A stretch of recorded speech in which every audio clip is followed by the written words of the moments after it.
Terima kasih Ibu Dahlia. Iya, Ayah Guru sama-sama. Luar biasa sekali, keren banget ya. Jadi dalam proses hidup kita nih, tanpa kita sadar kita keluar masuk surga, keluar masuk neraka gitu ya. Ya, kita sering makan buah holdi ya. Iya, Terlempar ya. lempar ya. Makan buah holdi itu kita ditelan kemarahan, ditelan fitnah, kita jadi orang lain. Itu buah holdi semua. Iya, Cuman iya. kita kan bicara buah holdi itu, oh itu dulu ya di surga. Dan surganya di mana juga nggak tahu alamatnya di mana. Saya sampai sekarang tidak menemukan petanya ya di Google Map. Oke, baik ya. Ini sudah ada pertanyaan lagi ya dari media YouTube. Ya, silakan.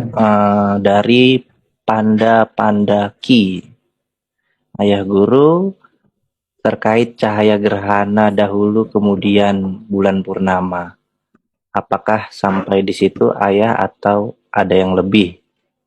Dan apa yang harus dilakukan setelah menyaksikan purnama jika ada yang lebih? Oke.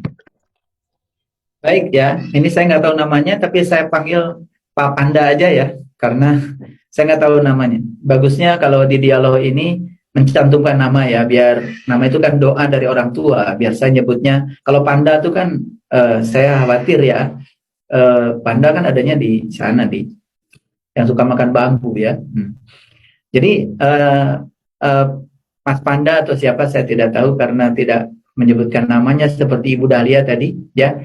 Gini. Perjalanan spiritual itu tanpa batas. Kalau ada orang yang mengatakan saya sudah sampai, itu artinya belum kemana-mana. Kalau ada orang yang mengatakan saya sudah bertemu, artinya dia nggak kemana-mana. Kalau ada orang yang mengatakan saya sudah tercerahkan, dia justru belum tercerahkan. Jadi tidak ada batas, ya. Kalau kita sudah bisa melihat yang tadi, ya, suatu pemandangan tentang nur ala nur dalam diri kita, baik itu bintang, bulan purnama maupun matahari, tentu saja itu bukan suatu batas, Jadi tidak ada limitasinya, yaitu tak berhingga ya. Mungkin setelah melewati penglihatan masuk pada wilayah rasa, dari wilayah rasa masuk pada wilayah pendengaran, dari pendengaran masuk pada wilayah mutakaliman, kita bisa berkomunikasi ya dengan keheningan, dan kita bisa ujuk-ujuk mengerti dan lain sebagainya. Itu dimensinya sangat tak terbatas. Oleh karena itu, perhatikan saya. Siapa saja yang mengatakan saya sudah sampai, itu belum kemana-mana. Dan siapa saja yang mengatakan saya sudah bertemu Tuhan, itu belum ketemu apa-apa. Dan siapa saya yang mengatakan saya sudah tercerahkan, itu belum tercerahkan. Karena mereka yang tahu tidak pernah bicara. Karena semua yang bicara itu umumnya tidak tahu. Seperti saya ini kan banyak bicara, berarti saya kan tidak tahu. Oke, silakan. Masih ada pertanyaan lain? Silakan. Tadi itu yang barusan tanya dari Bunda Nesri, Ayah Guru. Oke, baik Bunda. Ya, jadi bukan Panda ya? Ya, oke. Baik. Selanjutnya juga ada nih Ayah dari saudara kita, sahabat kita, Alan Kultivasi dari YouTube. Assalamualaikum, terkait dengan pernyataan Ayah Guru soal keilahian yang ditiupkan ke dalam diri manusia, apakah apa yang dimaksud dengan keilahian tersebut? Gitu Ayah. Oke. Ya. Ini Mas Alan ya, Mas Alan. Saya bacakan itu Quran surat Al-Hijr ya. Surat ke-15 ayat 29. Jadi lengkap ayatnya seperti ini. Fa'iza sawaituhu wa nafakhtu fihi min ruhi faqa'ulahu sajidin. Ya. Ketika aku sudah selesai menciptakan tubuh di rahim ibumu dengan sempurna, maka aku tiupkan ruhku. Jadi sebetulnya yang ditiupkan ke dalam diri kita itu adalah ruhku, bagian dari cahayanya, bagian dari dirinya. Itu yang disebut dengan diri sejati kita. Nah, jadi sebetulnya ya di dalam ruhku yang ditiupkan itu ya bukan sekedar nur ala nur, tetapi di dalamnya itu kan ada sifat-sifat dia. Karena apa? Karena yang namanya sifat dengan zat tidak pernah mungkin terpisah. Jadi yang saya maksud dengan keilahian itu adalah sifat-sifat dia yang melekat ya di dalam ruh. Jadi makanya ya sifat-sifat dia itu sebenarnya melekat dalam diri kita. Nah, kalau kita sering manunggal ya dengan dia, menyadari keberadaannya, maka sifat-sifat itu akan muncul menjadi sifat-sifat kita. Nah, makanya Rasulullah disebutnya juga tahaluk bi ahlakillah. Rasulullah itu salah satu sosok manusia yang akhlaknya katanya akhlaknya Allah.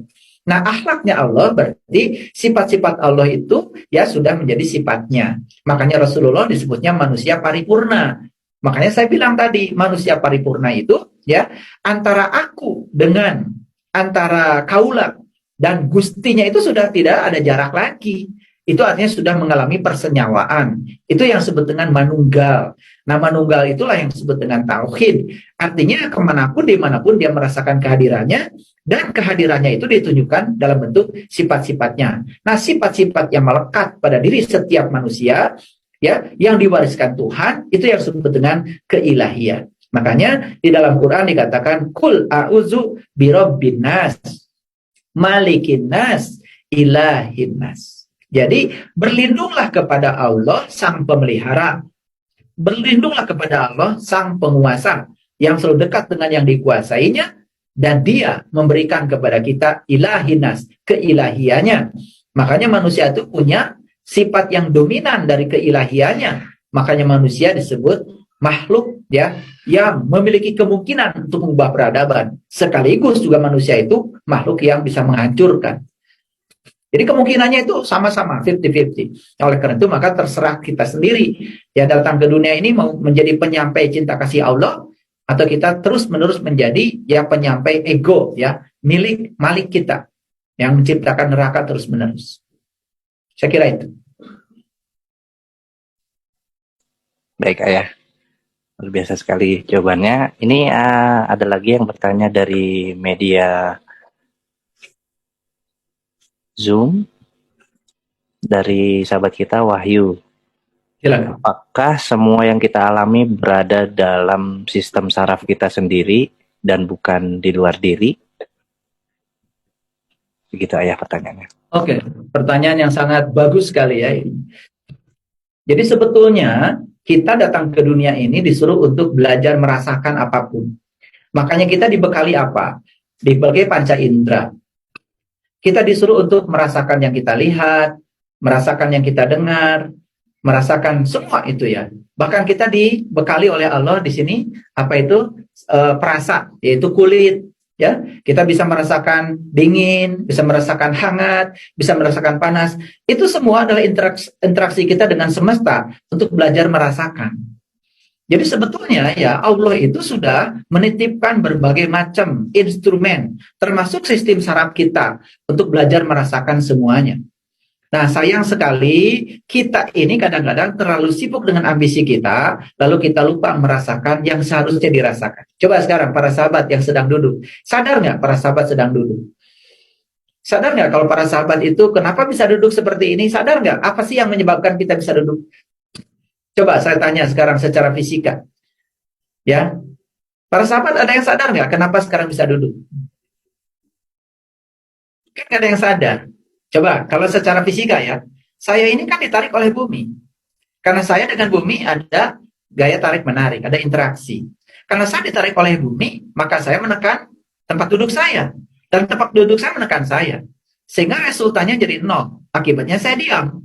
Sempurna di sini. Tapi kalau kita berada di ruang angkasa, coba di ruang angkasa minum kopi aja susah, apalagi duduk ya, tidak bisa ya. Jadi kita itu sebetulnya tidak pernah berterima kasih gravitasi gitu, karena saya bisa duduk. Terima kasih gravitasi, saya bisa jalan.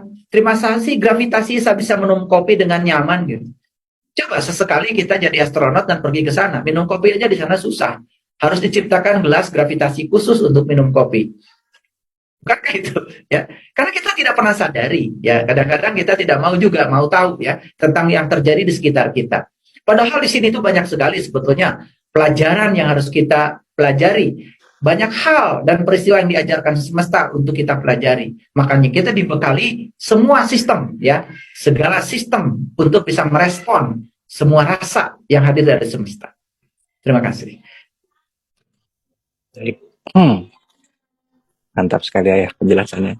Ini ada yang mau berinteraksi lagi dengan Ayah dari sahabat kita Pak Nanang Ruhyat. Mangga Pak Nanang. Silakan Pak Nanang. Malek minta tolong bantu.